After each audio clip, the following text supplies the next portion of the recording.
শুভ সন্ধ্যা বন্ধুরা, তোমাদের সকলকে স্বাগত জানাই আমার ইউটিউব চ্যানেল লেটস টিচে।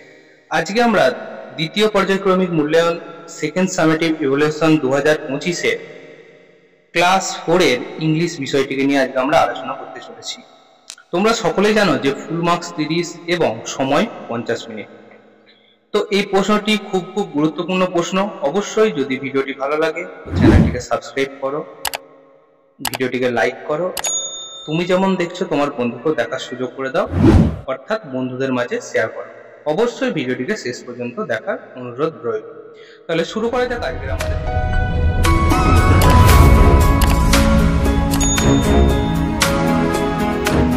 তো প্রথমে দেখো এখানে কি আছে, এখানে নেম আছে, অর্থাৎ তোমাদের ইংরেজিতে যে নামটা হয় সেই নামটা সুন্দর করে লিখবে, রোল নম্বরটা দেবে এবং নেম অফ দ্য স্কুল অর্থাৎ তোমাদের যে বিদ্যালয় সেই বিদ্যালয়ের নামটা কিন্তু সুন্দর করে লিখবে। ঠিক আছে, চলো পরের প্রশ্ন দেখো। একের দাগের প্রশ্নটা কি বলা হচ্ছে, বলছে রাইট টি ফর ট্রু এবং এফ ফর ফলস। তাহলে ট্রু এবং ফলস আমাকে লিখতে হবে। প্রথমে এর দাগের প্রশ্নটা দেখো, বলা হচ্ছে Nasir pulled Apu to playground. বলা হচ্ছে নাসির অপুকে পেছন থেকে ঠিলে খেলার মাঠে নিয়ে গেল। কথাটি কি ঠিক না ভুল? অবশ্যই ভুল কথা, কারণ নাসির সেদিন খেলার মাঠে আসেনি, তার মায়ের শরীর খারাপ ছিল বলে। তাহলে এখানে আমরা কি লিখবো? এখানে আমরা লিখবো ফলস, এফ বসিয়ে দেবো। পরে বলছে the boy content some unimportant documents. এটা কোথা থেকে নেওয়া হয়েছে? লাইনটা সেই স্বদেশ নামের যে গল্পটি আছে সেখান থেকে নেওয়া হয়েছে। বলছে ছেলেটি তার ব্যাগেতে গুরুত্বপূর্ণ নয় এমন কিছু ডকুমেন্টস নিয়ে যাচ্ছে। অবশ্যই ভুল কথা, কারণ সে স্বাধীনতা সংগ্রামীদের কিছু গুরুত্বপূর্ণ ডকুমেন্টস ব্যাগে করে নিয়ে যাচ্ছিল। তাহলে এটা কি হবে? এটা হবে একটি ফলস কথা, অর্থাৎ মিথ্যে কথা। তাহলে এখানে আমরা এফ বসিয়ে দেবো। পরে বলছে Sundarban is the extreme south of Bengal. Sundarban হলো আমাদের বাংলার একদম দক্ষিণ দিকে অবস্থিত। অবশ্যই সত্যি কথা, এটা হবে true. An old woman visited ঝিনুক ইন হার ড্রিমস। বলছে ঝিনুকের স্বপ্নে একটা বৃদ্ধ মহিলা এসেছিল। ভুল কথা, ঝিনুকের স্বপ্নে কি এসেছিল? একটা পরী এসেছিল। তাহলে এখানটা আমরা কি করবো? এফ করে দেবো। পরের দেখো দুয়ের দাগেরটা বলা হচ্ছে ফিল ইন দ্য ব্ল্যাঙ্কস, অর্থাৎ শূন্যস্থান পূরণ করতে দেয়া আছে। এর দাগেরটা কি দিয়ে আছে? কামোটস হ্যাভ ড্যাশ টিপ। কামোটস কি হবে? কামোটস হ্যাভ শার্প টিপ। তাহলে S H A R P এখানে আমরা লিখে দেবো। পরে বলছে বরেমিয়া ইজ এ ড্যাশ ক্রিয়েচার। তাহলে বরেমিয়া is a strange creature. Strange S T R A N G E, strange creature. It was a dash in railway station. It was a morning in a railway station. এটা ছিল একটা সকালবেলা railway station. ঠিক আছে, তাহলে এখানটা আমরা লিখবো মর্নিং। পরে বলছে the fairy waved A. Fairy মানে পরীটি। পরীটি কি নাড়াচ্ছিল? তার একটি জাদুদণ্ড। তাহলে জাদুদণ্ড ইংরেজি কি? Want, W A N D. ঠিক আছে, চল তিনের দাগেরটা দেখো কি বলা হচ্ছে। তিনের দাগের বলা হচ্ছে match the state with their capital. ঠিক আছে, স্টেট অর্থাৎ রাজ্য এবং ক্যাপিটাল হলো তার রাজধানী, এই দুটোকে করতে বলছে। তাহলে আমরা মিলাই। প্রথমে স্টেটে কি কি আছে দেখো। স্টেটে আছে ওয়েস্ট বেঙ্গল, বিহার, উড়িষ্যা, আসাম। ক্যাপিটালে আছে পাটনা, গুয়াহাটি, কলকাতা, ভুবনেশ্বর। তাহলে প্রথমে ওয়েস্ট বেঙ্গল অর্থাৎ আমাদের পশ্চিমবাংলা। পশ্চিমবাংলার রাজধানী কি বলো? পশ্চিমবাংলার রাজধানী হলো কলকাতা। তাহলে কলকাতার সাথে মিশিয়ে দেবো। পরের দেখা হচ্ছে বিহার। তাহলে বিহারের ক্যাপিটাল কি হবে? বিহারের ক্যাপিটাল পাটনা। উড়িষ্যা, উড়িষ্যার ক্যাপিটাল কি? উড়িষ্যার ক্যাপিটাল হলো ভুবনেশ্বর। আর পরে রইল আসাম, আসামের ক্যাপিটাল কি হবে? গুয়াহাটি। ঠিক আছে, তাহলে আমরা তিনের দাগের কলামটাকে মিলিয়ে ফেললাম। এখন আমরা চারের দাগের প্রশ্নতে আসি। চারের দাগের প্রশ্নতে দেখো কি বলা হচ্ছে, বলছে make sentence with the following ওয়ার্ডস। তাহলে এই সকল ওয়ার্ড গুলো দিয়ে তোমাকে সেন্টেন্স তৈরি করতে হবে। কি বলা হচ্ছে? S A C K A, sax. Sax মানে কি? স্যাক্স মানে আমরা যেটা বাংলায় বলি সেটা হলো বস্তা। ঠিক আছে, তাহলে বস্তা দিয়ে আমাকে একটা বাক্য রচনা লিখতে হবে। তাহলে আমরা কি লিখবো? যে একটা ছোটখাটো লিখি যে আই হ্যাভ এ স্যাক্স। ঠিক আছে, আমার একটি বস্তা আছে। একটা ছোট্ট বাক্য হয়ে গেল, তোমাদের পরীক্ষায় মনে রাখার সুবিধা হবে। তারপর আছে ভ্যাকেশন। ভ্যাকেশন মানে কি? ভ্যাকেশন মানে ছুটি। অর্থাৎ ছুটির সময়টাকে বলা হয় ভ্যাকেশন। ঠিক আছে, তাহলে আমরা কি লিখবো? নাও ইট ইজ সামার ভ্যাকেশন। ঠিক আছে, নাও ইট ইজ সামার ভ্যাকেশন মানে কি হলো? এখন গ্রীষ্মের ছুটি চলছে। ঠিক আছে, চলো পরের বলছে 5 দাগের বলছে fill in the blanks with present continuous tense.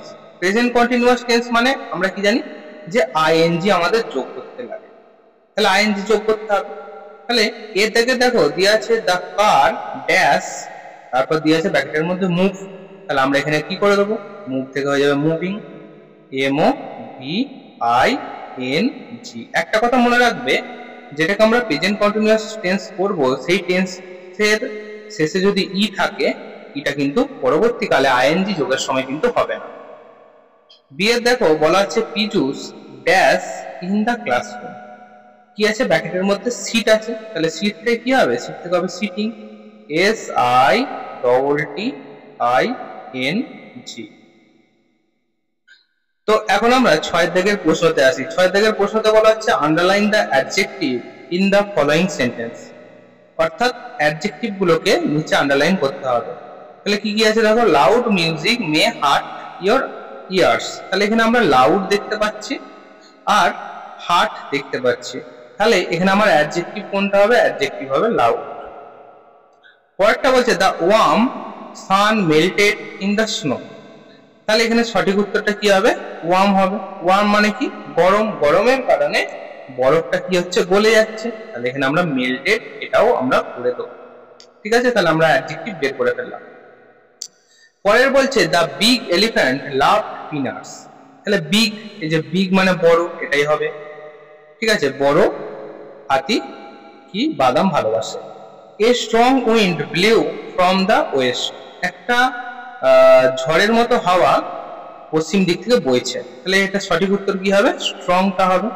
ঠিক আছে, তাহলে আমরা অ্যাডজেক্টিভ গুলো কিন্তু সব কমপ্লিট করে ফেললাম। চলো এখন 7 দাগের প্রশ্নটা দেখো কি বলা হচ্ছে। 7 দাগের বলা হচ্ছে answer the following question, which trees Subal and মাদল সি ইন দ্য ফরেস্ট, বলছে সুবল এবং মাদল কোন কোন গাছ দেখেছে সেই বনেতে, সুন্দরবনে কি কি দেখেছে। তাহলে আমরা এখানে লিখি সুন্দরী, হেনতাল অর্থাৎ হেতাল, আর কি দেখেছে? গড়ান। ঠিক আছে, আরো ইত্যাদি ওরা দেখেছে, আর তাই ইটিসি দিয়ে দেবো। পরে প্রশ্ন দেখো বলছে হোয়াট ডিড ঝিনুক সি আফটার ওয়েকিং আপ, ঝিনুক যখন জেগে উঠলো তখন সে কি দেখলো? দেখলো হিজ ফাদার মানে তার বাবা sitting in front of her. ঠিক আছে, এটা হবে। তাহলে এখানে সঠিক উত্তরটা কি হলো? Her father sitting in front of her, তার বাবা তার ঠিক সামনে দাঁড়িয়ে ছিল, সে এটাই ঘুম থেকে উঠে জেগে দেখলো। পরের প্রশ্ন দেখো বলছে who were walking down the platform, কারা প্ল্যাটফর্মের উপর হাঁটছিল বা চলাচল করছিল? কারা? সাম ব্রিটিশ পুলিশ, তাহলে উত্তরটা কি হবে? Some British policeman. ঠিক আছে, পুলিশ ম্যান। ঠিক আছে, এটা হয়ে গেল। When did Apu give a jog, Apu কখন একটা ঝাঁকুনি দিয়েছিল? তো আমরা কি জানি অপু সে কবাডি খেলাটা, সেইখানে কখন ঝাঁকুনি দিয়েছিল? যখন তাকে একটা পিঁমড়ে কামড়েছিল। তাহলে লিখবো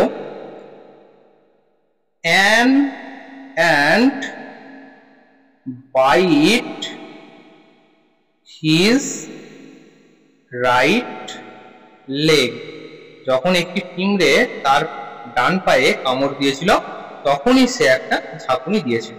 ঠিক আছে, চলো তাহলে বন্ধুরা আজকে আমরা সেকেন্ড সামেটিক ইভ্যালুয়েশন 2025 এর ক্লাস 4 দের ইংলিশ বিষয়টি নিয়ে আলোচনা করলাম। এই ভিডিওটি খুবই গুরুত্বপূর্ণ এবং ইনফরমেটিভ একটি ভিডিও। যদি ভিডিওটি ভালো লাগে বা ভিডিও থেকে তোমরা কিছুমাত্র উপকৃত হও, অবশ্যই চ্যানেলটিকে সাবস্ক্রাইব করো, ভিডিওটিকে একটি লাইক করো। তুমি যেমন দেখছো তোমার বন্ধুদের মাঝেও ভিডিওটিকে শেয়ার করে দাও। তাহলে দেখা হচ্ছে অন্য কোনো ভিডিওতে অন্য কোনো দিন। After all thanks for watching, best of.